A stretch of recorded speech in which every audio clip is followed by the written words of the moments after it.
I caught my husband whispering "Goodnight, beautiful" into his phone. I thought he was talking to me. He wasn't. I recorded him the next night and sent it to the number. The reply? "Wait, you're real." I never thought my life would unravel over a whisper. It was a Tuesday night in late October. The leaves in our quiet neighborhood in Asheville, North Carolina, had turned brilliant shades of orange and red. I was in bed, half asleep, when I heard my husband, Mark, softly say, "Goodnight, beautiful." I smiled, thinking he was talking to me. But when I turned to respond, I saw him facing away, his phone glowing in his hand. "Did you say something?" I asked. He jumped slightly, then turned off his phone. "Just saying goodnight to you," he replied, kissing my forehead. I wanted to believe him. We had been married for 12 years, and while things weren't perfect, I thought we were solid. But something about that moment felt off. The next night, I pretended to be asleep. Around the same time, I heard him whisper again, "Goodnight, beautiful." This time, I had my phone recording under the pillow. The following morning, I listened to the recording. There it was, his voice, tender and affectionate, saying those words. I checked his phone while he was in the shower, but he had a passcode now. That was new. I sent the recording to the number he had been texting frequently, using a messaging app that allowed anonymous messages. I wrote, "Wait, you're real." A few minutes later, I received a reply, "Wait, you're real." I decided to confront him that evening. "Mark, who have you been talking to late at night?" He looked up from his laptop, surprised. "What are you talking about?" I played the recording. He sighed. "It's not what you think." "Then explain," I demanded. He confessed. He had been talking to a woman he met online, someone who lived in Seattle. They had never met in person, but they had been talking for months. He claimed it was just emotional, not physical. I was devastated. I felt betrayed, humiliated, and angry. I needed time to think. I moved into a friend's guest room and started planning. I wasn't going to let this go easily. I reached out to the woman he had been talking to. Her name was Sarah. She was shocked to learn that Mark was married. She had no idea. We started talking, sharing stories, and realized we had both been deceived. Together, we decided to confront him. We arranged a video call with Mark. He thought he was just talking to Sarah, but I was there too. When he saw me, his face turned pale. "Surprise," I said. Sarah added, "We know everything." He tried to apologize, to explain, but we didn't let him. I told him I wanted a divorce. I had already contacted a lawyer. I also informed his employer about his inappropriate behavior, as he had been using company resources to communicate with Sarah. The divorce was finalized a few months later. I kept the house and started rebuilding my life. Sarah and I remained friends, bonded by our shared experience. I started attending therapy, focusing on healing and self-discovery. I took up painting, something I had always wanted to do. I even started dating again, cautiously. Looking back, I realized that moment, hearing him whisper "Goodnight, beautiful," was the beginning of a new chapter in my life. It was painful, but it led me to rediscover myself. To anyone going through something similar, know that you are not alone. Betrayal cuts deep, but healing is possible. And sometimes, revenge is just the first step toward reclaiming your life. About 2 months after the divorce, just when I thought I could breathe again, I got an email. The subject line was blank. The message was short. "You don't know the whole story." It was from a strange Gmail address. No name. Just that. At first, I thought it might be Mark trying to mess with me again. But curiosity won. I replied, "Who is this?" No answer. For days. Then finally, check his Seattle trips. Now, here's the thing, I knew Mark hadn't gone to Seattle. He told me he'd never met Sarah in person. But that message kept clawing at the back of my mind. So, I pulled out old credit card bills. I looked at his frequent flyer miles account. Yes, I still had the password because he reused everything. And there it was. 2 months before our confrontation, there was a round-trip flight, Charlotte to Seattle. I called Sarah. "You said you never met him, right?" I asked. "I haven't," she said, confused. "Why?" I told her about the flight. She went quiet. "Wait. I did get flowers. Roses. But they didn't have a name." I felt sick. It was possible he went to Seattle and watched her. Maybe even stalked her without her knowing. Sarah agreed to check her building's camera footage, which the front desk kept for 90 days. She lived in a high-end condo in downtown Seattle, lots of cameras. 3 days later, she called me back. Her voice was shaky. "He was here," she said. "I saw him on the security tape. Just standing outside the building. Watching." My stomach dropped. We reported it.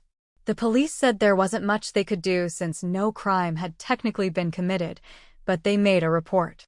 Sarah changed her locks and started carrying pepper spray. Me? I couldn't sleep. If he was capable of flying across the country just to stare at someone, what else could he do? That's when the gifts started. One morning, I found a single pink rose on my porch. No note. Just the flower, fresh like it had been placed there moments before. The next day, it was a music box. When I opened it, it played the tune we danced to at our wedding. Inside was a note that said, "You looked beautiful in white." I nearly threw up. I called the police. They made a report, but again, nothing they could do unless he was caught in the act. That night, I got another email. "You took everything. Now it's my turn." I was being hunted. I moved in with my sister in Greensboro for a while, thinking maybe putting distance between me and the house would help. But 2 days after I arrived, a stuffed bear was left on her porch. It was wearing my wedding dress, or a tiny version of it. I tried calling Sarah. No answer. I messaged. Nothing.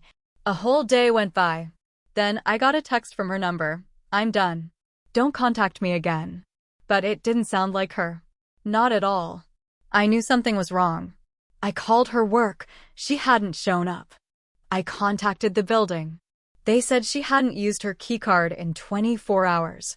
Police started looking, but she was gone. About a week after Sarah vanished, I received a manila envelope in the mail. No return address. Inside was a USB drive and a note. "You wanted the truth. Watch this." It was a video.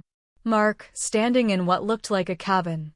There were photos taped on the wall of me, of Sarah, of our houses. He was talking to the camera, calm and creepy. "You think I'm the villain. But I was always honest. You were the ones who lied to me. You chose this." Then the camera turned, and there was Sarah, tied to a chair, duct tape over her mouth. I screamed. I took the video to the police. This time, they snapped into action. The FBI got involved. They used GPS, signal tracking, all kinds of things I didn't even understand. They found the cabin. It was up in the Smoky Mountains, near Gatlinburg, Tennessee. But by the time they got there, Sarah was gone. The place was empty except for the photos and a bloody rope. And Mark? Gone. Like a ghost. After the failed cabin raid, the investigation slowed. Weeks passed, and there was no sign of Sarah or Mark. The only evidence was the haunting video, the photos, and the bloody rope. It was like he had vanished into smoke. I was barely holding on. I stayed in therapy, but the fear followed me everywhere, like static in the background. I couldn't go back to Asheville. I moved in temporarily with an old college friend in Charleston, South Carolina. I needed the water. I needed anything that felt like peace. Then, one night, I got a call from a burner number. A man's voice whispered, "Turn on the news." Channel 8. I did. A breaking news segment was airing. A woman had been found, unconscious, wandering a gas station in Boise, Idaho. The police weren't releasing her name, but a blurry image confirmed it. It was Sarah. She had bruises. Her eyes were hollow.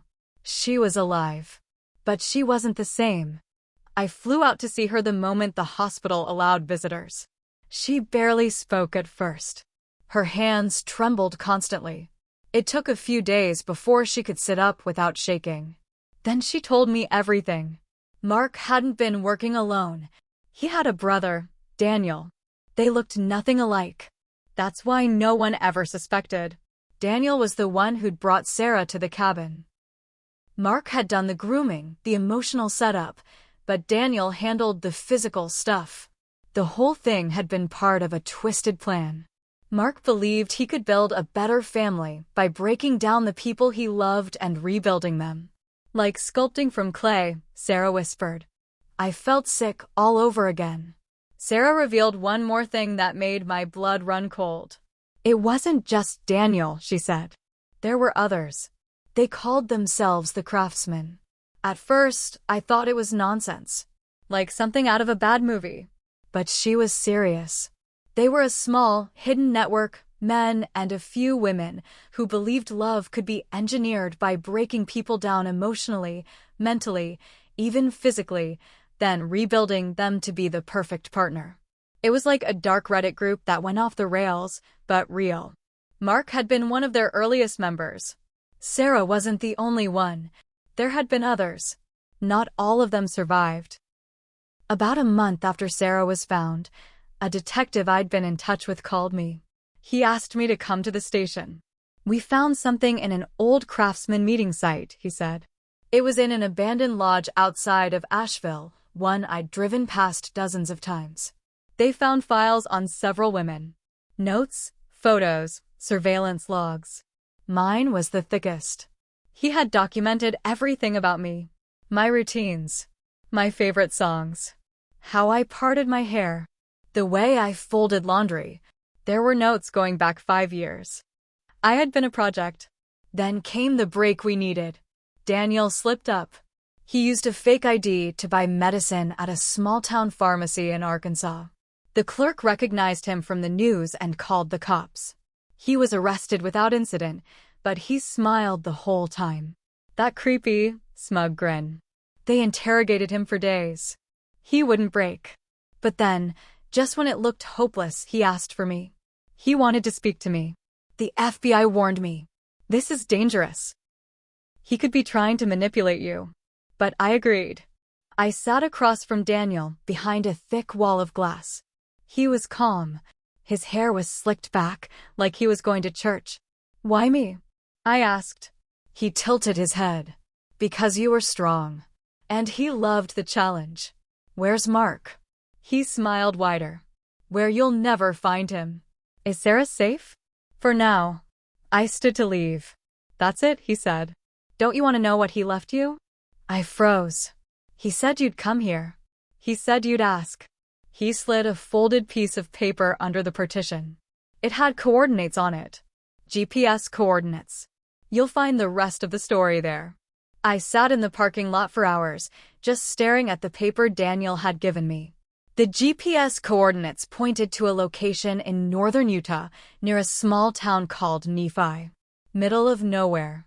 Every logical part of me screamed, don't go. But I went. I drove there by myself. I didn't tell Sarah. Didn't tell the FBI. I needed to see it for myself. Maybe I wanted closure. Maybe I wanted revenge. It was deep in the hills, surrounded by cliffs and pine trees. I parked half a mile out and walked in with a flashlight and a knife in my boot. My heartbeat was a drumline. Then I saw it, a cabin. Old, beat up. No lights. Just silence. I stepped inside. It smelled like old wood and gasoline. There were photos on the walls, me, Sarah, even Daniel, all from different years. There was a table with a single envelope on it. My name written in Mark's handwriting. Inside the envelope was a long letter. Mark had written it like some sort of twisted goodbye. He talked about love, about obsession, about how the world was broken and he had only tried to fix it. He blamed me for leaving. He blamed Sarah for rejecting him. He blamed his father, his mother, his job, but never himself. Then came the line that lit me on fire. If you're reading this, I've already started the next cycle. With someone new. She reminds me of you, but better. That was it. I lost it. I smashed everything in that cabin. Ripped the photos. Burned the letter. Set the whole damn place on fire and walked away, watching the flames grow behind me. Let it all burn. When I got back to town, I finally went to the FBI. They were furious I'd gone alone. But when I told them about the letter and what it said, they started working fast. A week later, they found another craftsman cabin. This time in northern Arizona. A girl was there. Tied up. Barely alive. A teenager. Mark had been there. But he'd slipped away again. That's when I made a decision. I posted on the same dark web forums he used. I made a fake profile. I said I was a lonely woman who wanted to be remade. I knew he'd be watching. And he was. He messaged me under a new name, The Craftsman 13. He had no idea it was me. We talked for weeks. I fed him every lie he wanted to hear. I let him think he was winning. That I was weak. That I was perfect. Then I invited him to meet me in person. He agreed. We chose a cabin near Asheville. The same place where it all began. When Mark walked in, I was sitting at the table. Calm. Collected. Wearing the same dress I wore the night of our wedding. He froze. You. I stood. Surprise. He smiled slowly. You really are special. Not special. Just done. That's when the agents stepped out from the back room. Guns drawn. They arrested him on the spot. No escape this time. He fought. Tried to run. But he was bleeding by the end of it. Screaming. I watched every second. Mark was convicted of kidnapping, conspiracy, stalking, and attempted murder. Life in prison. No parole. Daniel got 35 years. The Craftsman Group? Dismantled. Most were arrested or fled into hiding. Sarah moved to Oregon and changed her name. She got married last spring. I was there, holding her hand as she walked down the aisle. As for me, I still don't sleep great. I still check behind me when I walk alone. But I got my life back. I wasn't innocent in all this. I ignored red flags. I trusted too long. I stayed silent when things fell off. But I also fought back. In the end, I did what had to be done. And if I had to burn the world down again to protect someone like Sarah, or myself, I wouldn't blink.